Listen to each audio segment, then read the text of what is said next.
우리 오늘 말씀은 열왕기하 4장 27절부터 37절까지 말씀입니다. 열왕기하 4장 29절부터 37절까지 말씀. 열왕기하 4장 29절부터 37절까지 말씀입니다. 열왕기하 4장 29절부터 37절까지 말씀. 우리 한 절씩 교독하도록 하겠습니다. 엘리사가 게하시에게 이르되 내 허리를 묶고 내 지팡이를 손에 들고 가라. 사람을 만나거든 인사하지 말며 사람이 내게 인사할지라도 대답하지 말고 내 지팡이를 그 아이 얼굴에 놓으라 하는지라.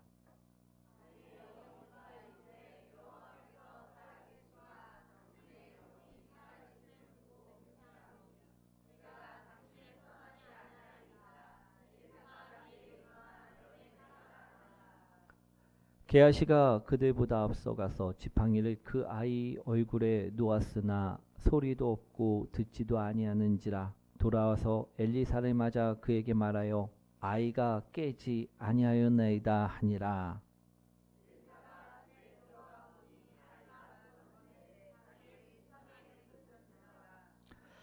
들어가서는 문을 닫으니 두 사람뿐이라.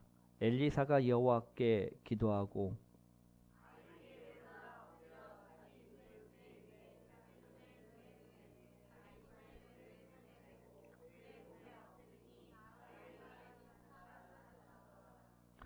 엘리사가 내려서 집 안에서 한 번 이리저리 다니고 다시 아이 위에 올라 엎드리니 아이가 7번 재채기하고 눈을 뜨는지라.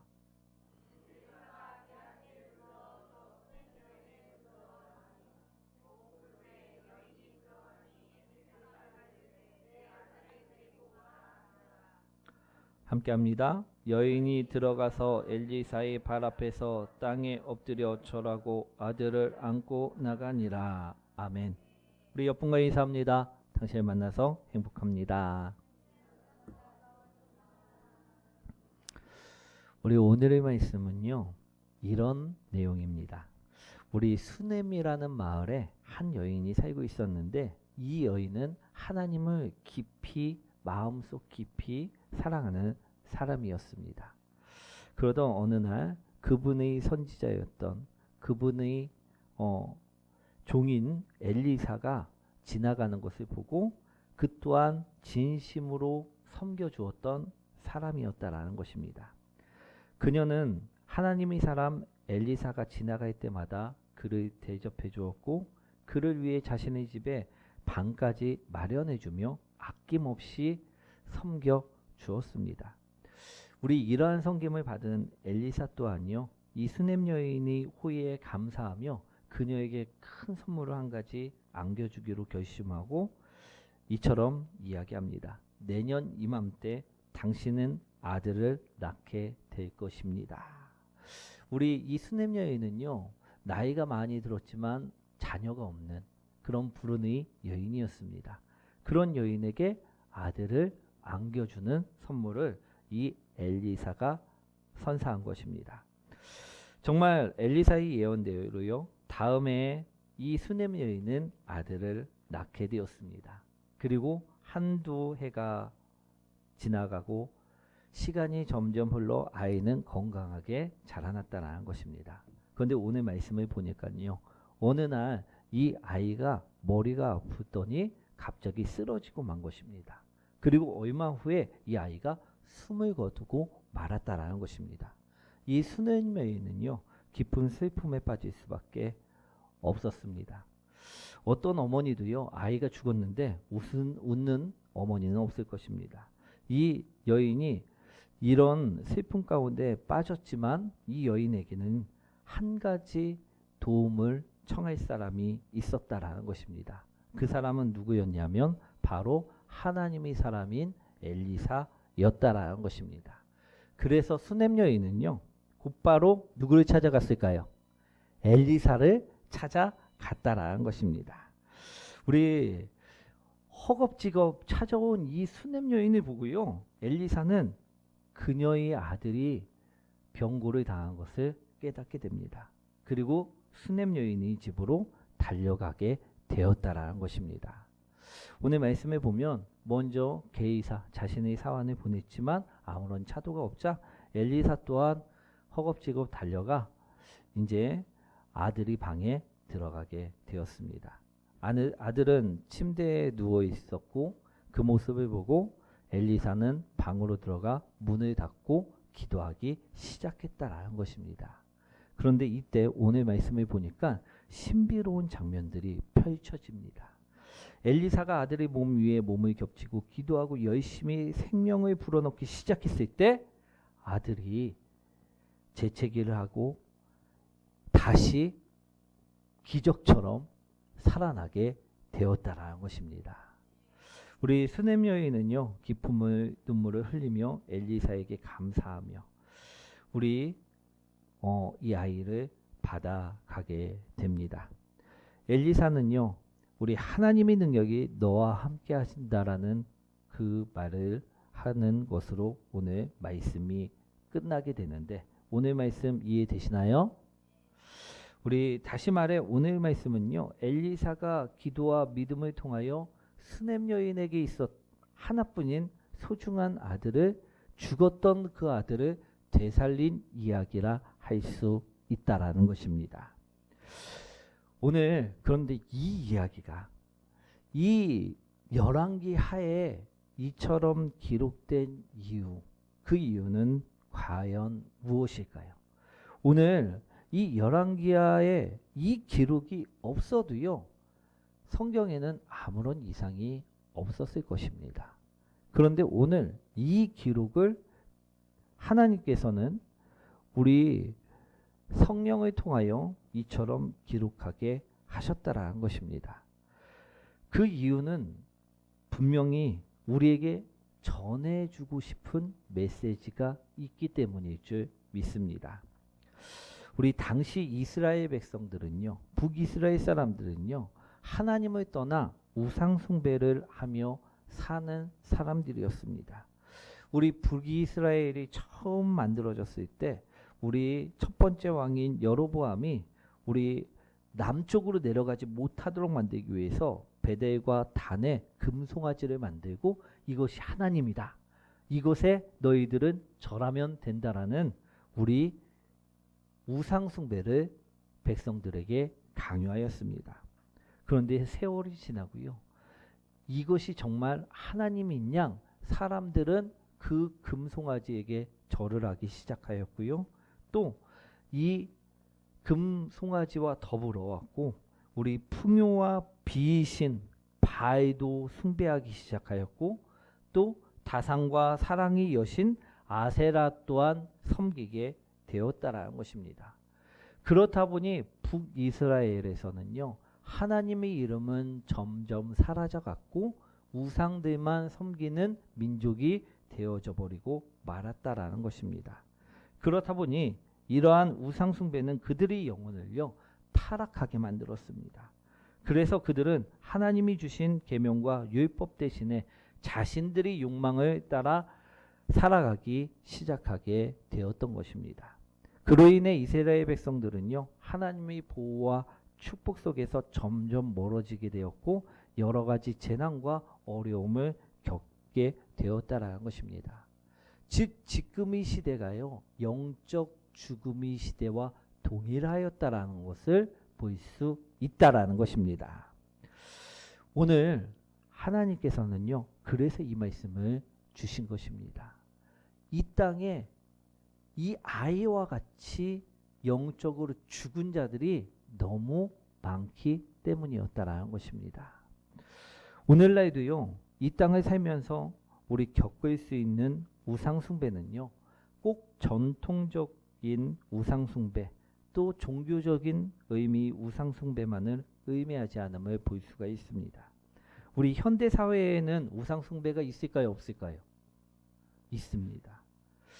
그런데 우리가 이 북이스라엘 사람들처럼 꼭 금송아지를 우상으로 삼고 숭배하는 것이 아니라는 것입니다.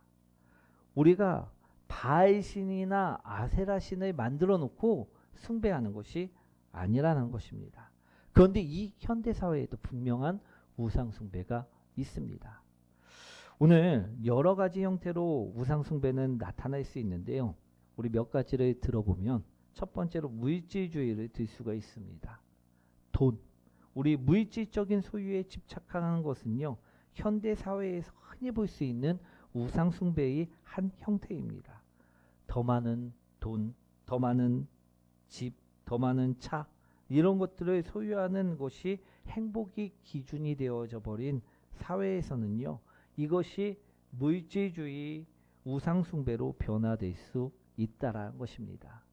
예수님께서도요, 마태복음 6장 24절에 그래서 너희가 하나님과 재물을 겸하여 섬길 수 없다라는 말씀해 주신 것입니다.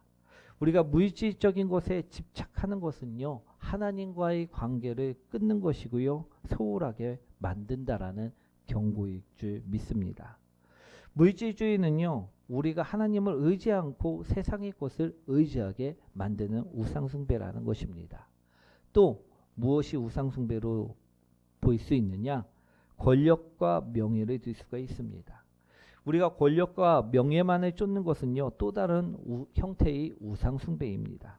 높은 지위와 명성, 인정 등을 얻기 위해서 끊임없이 애를 쓰고 또 그것만을 목표로 살아간다면요, 이는 결국 하나님을 대신하는 우상숭배라는 것입니다. 그리고 또 우리에게 우상숭배가 될 수 있는 것이 무엇이 있을까요? 우리 요즘에는요, 외모 또한 우상숭배가 될 수 있습니다. 요즘 현대사회에는요, 외모지상주의가 팽배하게 자리 잡고 있습니다. 이러한 외모지상주의는요, 또 다른 형태의 우상숭배가 될 수 있다라는 것입니다. 우리 아이돌, 우상이라는 뜻으로 청소년들이 우리 젊은 가수들을 지칭하는 말로 쓰이는데요. 요즘은 아이들이요, 이런 아이돌에 따라 얼마나 외모에 집착을 하는지 모릅니다. 이처럼 외모에 집착을 하고 이상적인 외모만을 추구하는 것은요, 하나님이 우리에게 주신 본연의 모습을 경시하는 우상숭배의 한 형태라는 것입니다. 그리고요, 과학기술에 대한 지나친 믿음, 신봉, 이러한 것 또한 우상숭배라 볼 수 있습니다. 우리 과학기술은요, 분명 우리들에게 많은 이점들을 가져다 줍니다. 하지만 과학기술에 너무 과학에 의존해 과학만이 모든 문제를 해결할 수 있다라고 믿는 믿음을 갖는다면요, 이 또한 하나님을 의지하지 않는 우상숭배로 이어질 수가 있다라는 것입니다. 그리고 마지막으로 자기 자신이라 말할 수가 있는데요. 많은 사람들이요, 이 우상숭배에 빠져 살아갑니다. 우리 자기 숭배는요, 하나님을 자신보다 더 중요하게 여기는 것입니다. 자기 자신을 누구보다 더 소중하게 여긴다고요? 하나님보다 더 소중하게 여길 때 이것은 우상숭배가 된다라는 것입니다.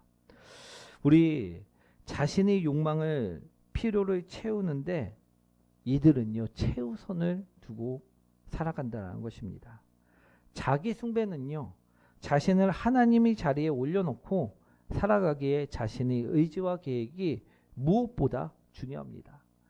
우리 자신의 의지와 계획이 하나님의 뜻보다도, 하나님의 말씀보다도 우선시 될 때 이것은 분명 우상숭배가 된다라는 것입니다. 우리 그렇다 보니 하나님께서 요구하시는 겸손과 순종의 태도와는 아주 상반된 삶을 살아갈 수밖에 없고요. 결국 이것은 하나님이 가장 싫어하는 우상숭배의 한 형태가 될 수밖에 없다라는 것입니다. 즉 우상숭배는요, 어떤 대상이든 하나님이 차지해야 할 그 자리에 그 대상이 대신 차지하는 것을 말한다라는 것입니다. 그렇게 하나님이 자리에 물질주의가 대신 차지하고 권력과 명예가 대신 차지하고 외모가 대신 차지하고 과학기술에 대한 의존, 믿음, 신봉이 대신 차지하고 자기 자신이 대신 차지한다고 하면요, 이것은 다 모두 우상숭배라 말할 수 있다라는 것입니다. 사랑하는 성도 여러분, 그런데요, 우상숭배는요, 다른 죄와 다릅니다. 우리 우상숭배는 단순한 죄가 아니라는 것입니다. 우상숭배는요, 하나님을 떠나 다른 것을 숭배하는 행위이기 때문에 하나님과의 관계가 완전히 단절될 수밖에 없다라는 것입니다. 그렇다 보니까요, 영적인 공급이 완전히 끊어지게 되고 우리 결핍을 겪고 영적인 죽음에 이르게 만든다라는 것입니다. 즉 우상 숭배는요, 영적인 죽음을 이르게 만드는 것인데, 오늘 본문을 보시면 우리 아시다시피 수넴 여인의 아들은요 완전히 죽었었습니다. 이 아들을 통해서 오늘 하나님께서 무엇을 이야기하고 싶어 하시느냐? 지금 너희들의 상태가 이 죽은 아들과 같다라는 것을 말씀하시기 위함이었다라는 것입니다.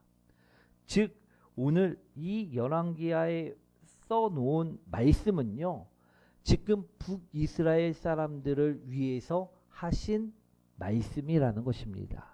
또 오늘 이 말씀을 듣고 있는 많은 그리스도인들을 위한 말씀이기도 하다라는 것입니다. 그렇게 하나님께서는요, 오늘 명예만을 쫓고 있는 우리들에게, 돈을 쫓고 있는 사람들에게, 또 외모만을 꾸미고 있는 우리들에게 하신 말씀이기도 하시다라는 것입니다.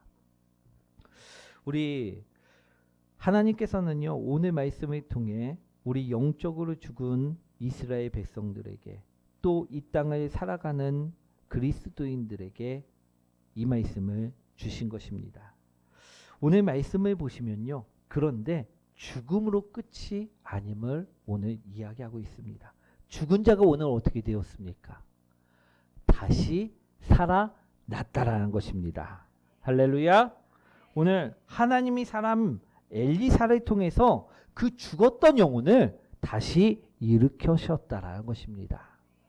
오늘 만약에 우리도 영적으로 우상숭배에 빠진 부분이 있다고 하면요, 또 시리에 빠지고 문제에 빠지고 영적 침체에 빠지고 고통 속에 빠진 형제 자매님들이 있다고 하면요, 오늘 말씀을 통해서 다시 살아나시는 그 기적을 경험하시길 소망드립니다. 오늘 말씀을 보시면요, 하나님께서는 엘리사를 통하여 기적을 보여주셨습니다. 우리 또한 다시 살아나려면 이러한 기적을 보셔야 될 줄 믿습니다. 그런데 우리가 오늘 말씀을 보시면요, 엘리사 또한 그냥 찾아가고 죽은 자를 그냥 일으킨 것이 아님을 볼 수가 있다라는 것입니다. 우리 32절부터 34절까지 말씀인데요, 한번 읽어보도록 하겠습니다.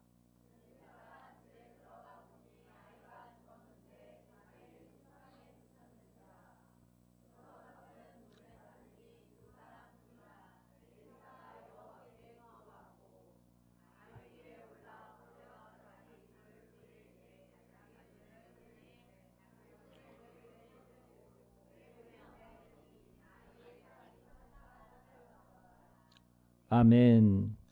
오늘 엘리사가 찾아갔을 때도요, 이 아이는 죽은 상태 그대로였다라는 것입니다. 그랬을 때 우리 엘리사는요, 집에 들어가 그 아이를 보고 문을 닫고 무엇을 하느냐? 여호와 하나님께 기도합니다. 그리고 34절 말씀처럼 그 아이의 위에 올라가 그의 입을 그 아이 입에 맞추고 그의 눈을 그 아이 눈에 맞추고 그의 손을 그 아이 손에 맞추었다라고 이야기하고 있음을 볼 수가 있다라는 것입니다.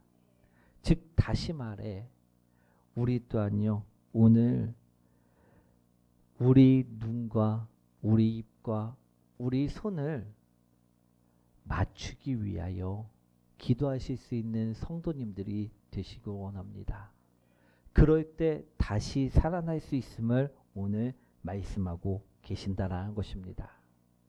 우리 슬픔에 빠진 사람이요, 영적 침체에 빠진 사람이요, 오늘 문제에 빠진 사람이 다시 살아나기 위해서는요, 영적인 회복을 하기 위해서는요, 오늘 이것이 필요하다라는 것입니다. 오늘 다시 살아나기 위해 오늘 첫 번째로요, 눈을 맞추는 복된 성도님들이 되시길 축원드립니다. 오늘 말씀을 보니까요, 엘리사가 아이의 눈을 보았을 때 그는 단순한 육안으로 아이의 눈을 보았던 것이 아님을 볼 수가 있습니다. 영적으로 그 아이의 생명을 보았다라는 말씀입니다. 이는 마치요, 우리 하나님께서 우리를 지켜보시고 우리 마음 깊은 곳까지도 아시는 것처럼 보시는 것을 말한다는 것입니다. 사랑하는 성도 여러분, 우리 또한 다시 영적으로 회복되고 일어나려면 하나님과 우리 눈을요, 온전하게 맞출 줄 아는 성도님들이 되셨으면 좋겠습니다. 우리가 하나님과 눈을 맞추기 위해서는요, 무엇이 필요하냐? 기도와 묵상이 필요할 줄 믿습니다. 우리 하나님과의 깊은 교제를 위해서는요, 기도와 묵상이 필요하다라는 것입니다. 우린 먼저 교회에 나와 깊은 기도를 통해 하나님만을 향해 마음의 문을 열어야 합니다. 그리고 하나님 말씀을 깊이 묵상하면 그분의 뜻을 깨달을 수 있게 된다라는 것입니다. 이러한 시간을요, 우리는 늘 가져야만 한다라는 것입니다. 그럴 때 하나님과의 눈을 맞추는 경험을 교회에서 할 수 있게 된다라는 것입니다. 아멘. 그리고 또 찬양을 드릴 때, 예배를 드릴 때, 또 신앙 공동체 안에서 교제를 나눌 때 우리는요, 그때서 비로소 하나님과의 눈 맞춤을 경험할 수 있게 된다라는 것입니다. 이러한 하나님과의 눈 맞춤을 경험할 때 우리는요, 하나님의 빛과 사랑으로 내 안이, 영이 충만해짐을 느끼게 됩니다. 이것이 우리를 다시 살리시는, 회복시키시는 일이 된다라는 것입니다. 아멘. 사랑하는 성도 여러분, 그러니 우리 기도와 묵상과 찬양과 예배와 신앙 공동체 안에서의 교제를 통하여 오늘 하나님과 눈을 맞출 수 있는 그런 경험을 통해 다시 내 영이 살아날 수 있는 그런 복된 성도님들이 되시기 원합니다. 그럴 때 문제도요, 우리 뒤에 있을 수밖에 없게 된다라는 것입니다. 할렐루야. 오늘 우리 눈을 맞춰 우리 문제 가운데서도 일어서고 우리 슬픔 가운데서도 일어서는 우리 복된 성도님들이 되시길 소망합니다.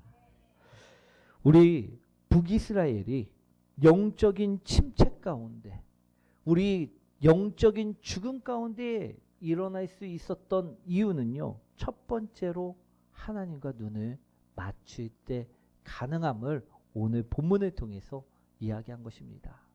그들이 하나님께 기도하고 그들이 하나님께 찬양하고 그들이 하나님께 예배하고 그들이 하나님 안에서 교제할 때 그들은 하나님과 눈을 맞출 수 있게 되고 영적으로 살아날 수 있게 됨을요, 오늘 본문을 통해서 우리에게 알려주신 것입니다. 우리도요, 영적인 침체를 겪을 때, 우리에게 슬픔이 찾아올 때, 우리 절망이 찾아올 때 그냥 있지 마시고요, 오늘 말씀처럼 기도를 통해 또 찬양과 예배와 또 교제를 통해 하나님과 눈을 맞출 수 있는 그런 복된 성도님들이 되시기 원합니다. 그럴 때 내 영이 다시 살아나는 그런 경험을 하실 수 있게 될 것입니다. 그리고 두 번째로요, 우리가 다시 살아나려면 무엇을 또 맞춰야 된다 말씀하고 계시느냐? 우리 본문을 보면 입을 맞추어야 된다라고 이야기하고 있음을 볼 수가 있습니다. 오늘 본문에 엘리사가 아이 입을 맞추며 기도하였을 때 그는 하나님이 생명의 숨결을 아이에게 불어 넣었음을 말씀하고 있습니다. 그런데 이러한 일은요, 엘리사가 처음 행한 일이 아니었다라는 것입니다. 이는 태초에 하나님께서 사람을 만드셨을 때도 이처럼 행하셨다라는 것입니다. 우리 창세기 2장 7절 말씀에 보시면 여호와 하나님이 땅의 흙으로 사람을 지으시고 생기를 그 코에 불어 넣으시니 사람이 생명이 되니라 라고 말씀하고 계십니다. 생기는요, 오늘날 우리에게도 동일하게 주시는 하나님의 영이십니다. 우리가 하나님의 말씀을 듣고 그 말씀을 우리 입술로 고백할 때 하나님의 생명이 숨결이요 우리 안에 들어와 내 영혼을 회복시켜 주신다라는 말씀이라는 것입니다. 아멘. 사랑하는 성도 여러분, 우리가 다시 살아나려면요 하나님의 말씀을 듣고 그 말씀을 우리 입술로 고백하고 믿음으로 그 말씀을 행할 때 우리 영은 죽음에서 살아나게 된다라는 것입니다. 아멘. 우리가 그 말씀을 듣고 내 입술로 이야기하며 내가 그러한 말씀 가운데 행하며 살 때 나의 영혼이 죽음 가운데서 일어나고 슬픔 가운데, 고통 가운데, 절망 가운데, 괴로움 가운데 일어나는 경험을 하실 수 있다라는 것입니다. 그러한 성도님들 되시길 소망합니다. 그 세 번째로요, 우리가 다시 일어나려면, 살아나려면 손을 맞추어야 한다라고 말씀하고 있는데, 엘리사가 아이의 손을 잡고 자신의 손을 맞추는 행위는요 단순한 접촉을 넘어 하나님과의 연결을 의미하는 말씀이라는 것입니다. 손을 맞추는 순간 엘리사는요 하나님의 능력과 사랑을 전달하는 도구가 되었습니다. 우리가 하나님의 손을 붙잡고 그분의 인도하심을 따를 때 우리 삶은요 변화되고 회복되어진다라는 것입니다. 하나님의 손은요 언제나 우리를 붙들고 있으며 우리가 그 손을 놓지 않는 한 그분의 능력과 은혜는 우리 삶 속에 계속해서 흐름을 볼 수 있습니다. 저는 이 말씀을 보면서 예수님이 생각났습니다. 우리를 대신한 그 예수님은요 나의 죄를 사하시기 위해 내 손 대신 예수님의 손에 내 발 대신 예수님 발에 못을 박고 십자가 위에 죽음을 선택하시고 3일 만에 부활하셨다라는 것입니다. 그리스도의 희생을 통해 우리는요 하나님의 손을 잡을 수 있는 기회를 얻게 된 것입니다.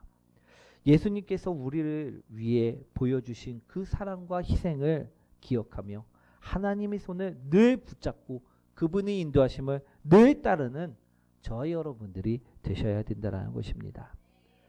우리가 이 손을 붙잡고 있을 때 우리 영혼은 죽음 가운데 살아나는 것이고요. 우리 영혼은 고통 가운데 슬픔 가운데 일어설 수 있게 된다라는 것입니다. 아멘. 우리 하나님께서는 언제나 우리를 붙들고 계십니다. 우리가 그 손을 놓지 않는 한 그분의 능력과 은혜는 우리 삶 속에서 계속해서 흘러 넘친다라는 것입니다. 사랑하는 성도 여러분, 우리 삶이 변화되고 회복되기 위해서는요 하나님과의 깊은 연결이 필요합니다. 하나님의 손을 붙잡고 있는 그분의 인도하심을 신뢰하며 살아가는 깊은 연결이 필요함을 오늘 말씀을 통해서 우리에게 말씀해 주고 계시다라는 것입니다. 사랑하는 성도 여러분, 오늘 그러니 우리 이 땅에서 살아갈 때 내 영혼이 우상 숭배로 인하여 영적인 죽음을 겪었던 이스라엘 백성들처럼 내가 하나님을 외면하고 살고 있을 때, 영적인 침체를 겪을 때, 문제 가운데 있을 때, 괴로움 가운데 있을 때 오늘 다시 엘리사를 통하여 기적이 일어나 죽음 가운데 일어나는 그 기적을 경험하시기 위해 오늘날 우리도요 우리 물질주의나 권력과 명예나 외모 지상주의나 과학기술에 대한 지나친 신봉이나 자신의 숭배 등의 우상에 빠질 수 있을 때, 그러한 우상 가운데 빠져 있을 때, 우리 오늘 고통 가운데 있을 때 그 가운데 오늘 말씀을 생각하시고 오늘 다시 일어설 수 있는 그런 복된 성도님들이 되시기 원합니다. 우리 먼저 눈을 맞춰야 합니다. 기도와 묵상과 찬양과 예배와 그 신앙 공동체 안에서의 교제를 통해 우리 하나님과의 눈을 맞출 수 있는 그러한 경험을 할 수 있는 성도들이 될 수 있습니다. 그리고 두 번째로요, 입을 맞추어야만 합니다. 우리가 하나님의 말씀을 듣고 그 말씀을 우리 입술로 고백하며 그 말씀대로 살아갈 때 우리는 입을 맞출 수 있는 것입니다. 그리고 마지막으로 손을 맞추어 살아가야 되는데, 우리가 하나님의 손을 붙잡고 그분의 인도하심을 따라 사는 것이, 깊은 관계로 나가는 것이 손을 맞잡고 살아가는 것임을 바라보고, 오늘 이러한 기적을 통해서 내 영혼이 문제 가운데 있지 않고, 슬픔 가운데 있지 않고, 영적 침체 가운데 있지 않고 다시 살아나 회복되는 그런 복된 성도님들이 되시길 소망합니다. 오늘 말씀을 통해서요, 죽은 자는요, 우리 하나님을 붙잡을 때, 하나님을 만날 때, 은혜를 경험할 때 다시 살아날 수 있음을 분명히 바라보시기 원합니다. 오늘 우리 영혼도요, 마찬가지입니다.